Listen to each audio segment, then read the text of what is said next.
down here, Vagabond Buddha, still in California, visiting family. And I was thinking of maybe the most fundamental question, like,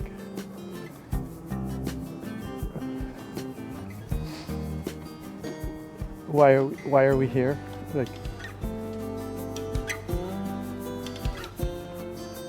and this is a question that humans often answer with religion. We're here because God made the world and God made me, and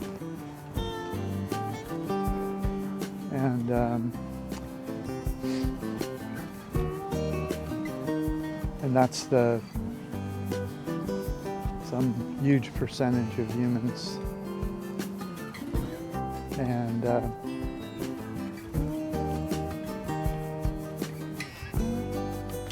and so even those humans sometimes struggle with the question, what's God's purpose? Like, why is God doing this? And it's answered in different ways in different religions. Evolving consciousness, God gave you choice to see how you would act, and He's going to treat you, He or she is going to treat you accordingly based on how you act. You'll be reincarnated lower on the spiritual chain if you make bad choices, higher if you make good choices.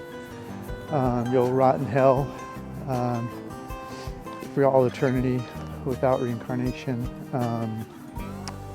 So these are the sort of answers that humans have attributed to God, various gods, over the centuries.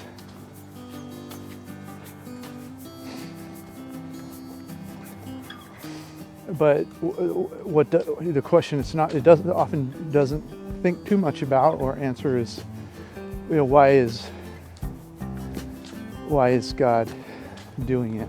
Like,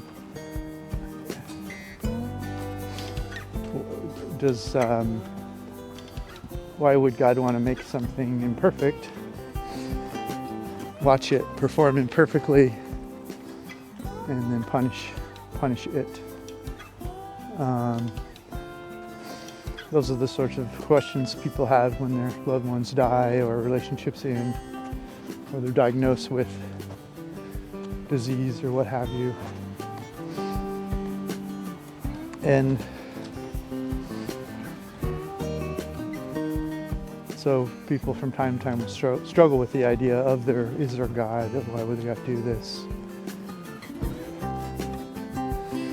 And so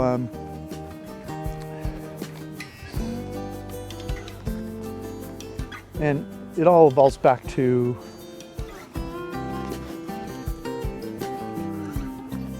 the main idea is, why am I here? Like, individual people are asking, what am I doing here? And they've been told in their community about some God or reason, and it for some people sometimes it doesn't always fit well, and so they often secretly flail about in the unsolved mystery, if you will. And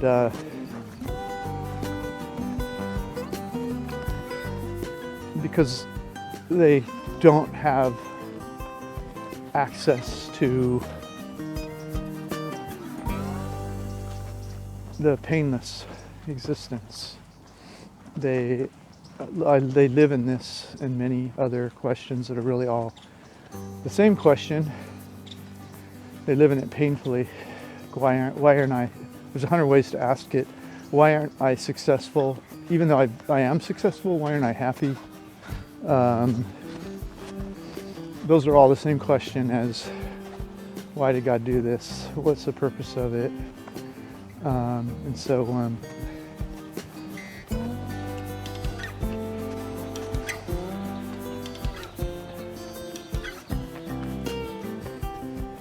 but there's the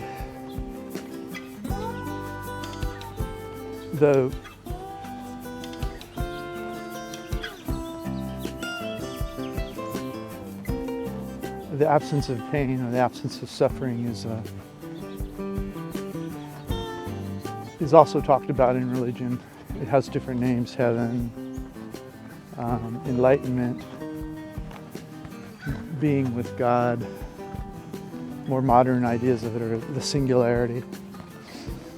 And so there's a question, there's a why question, and then there's a promised land that people strive for, understanding, or in human mind terms, they want to understand.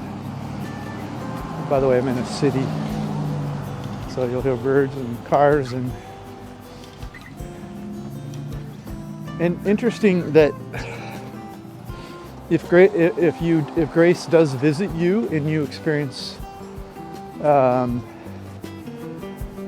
painless a time without pain in your life, that where your mind is silent and you're just enjoying being alive, which is, I think that's the heaven on earth, or the enlightenment,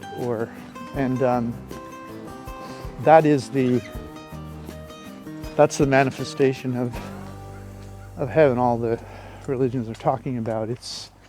I think it's when you're, and these are words I'm using to try to describe what it feels like being there, and so they're not perfect, but I try. To me, it's when you're vibrating at a intensity of the one source.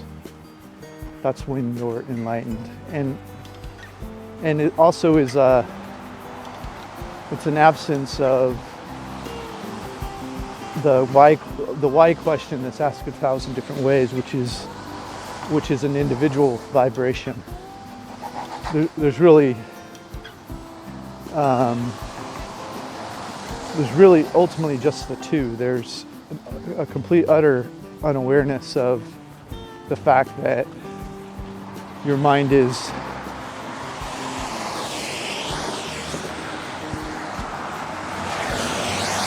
observing life with no awareness of.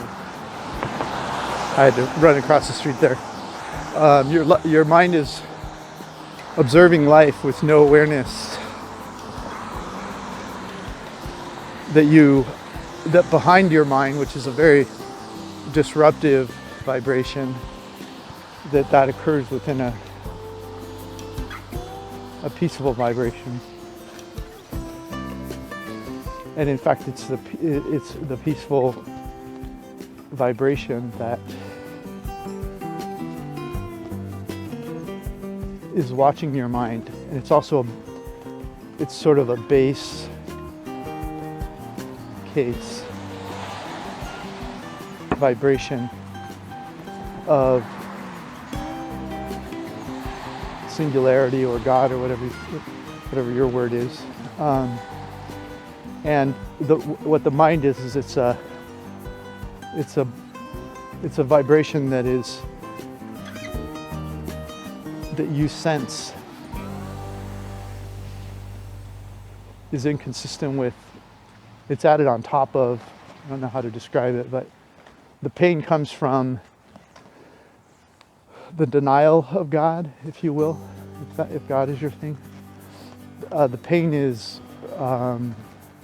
comes from a denial of the one source of effortless joy and knowledge and wisdom, and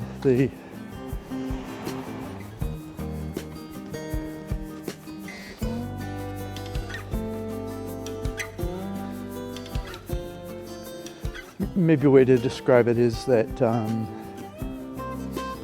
somehow we're born into this world and we're given like a lower evolutionary brain, like a lizard brain, if you will, or a lion, a bear, maybe a predatory bird. And the purpose of that consciousness is because we're a manifestation of, we're a finite manifestation of the infinite, and it's a resource. The mind perceives resources as limited, and so it needs to get all it can, and that is painful in the light, in the vibration of God. That sort of thinking is painful, and that's why there's pain, and that's why you're drawn to. You have a contrasting, lifelong goal, unspoken, maybe even unaware of it, to return to God, and so you have this contrast. And the mind is immature, if you will, and over time it might evolve. I mean, generationally or even in a lifetime,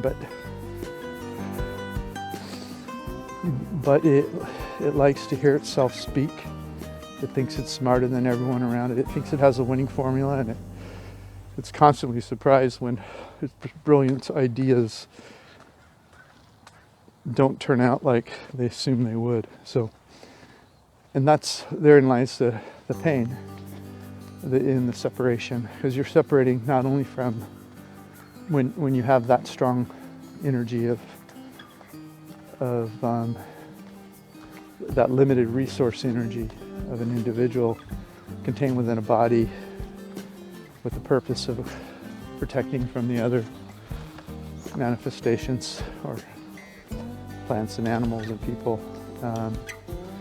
You're separated not only from those others, but also from that peaceful vibration from which all things are connected. Or it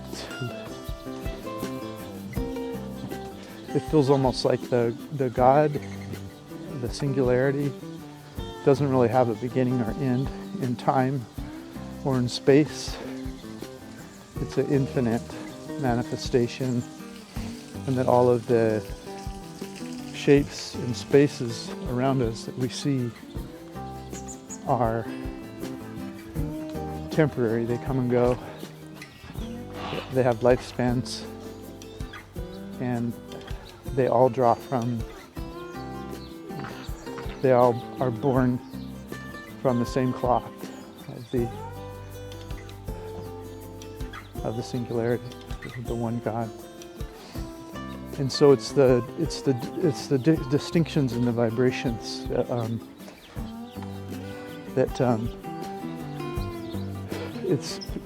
it's divorcing yourself from God and from others that creates that painful emptiness that you feel. And you are permanent, you are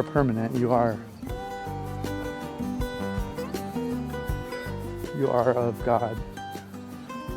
And so if you can find your way to that, if grace finds you, that's an awareness of the peaceful energy that is below, or all through everything, that doesn't begin and end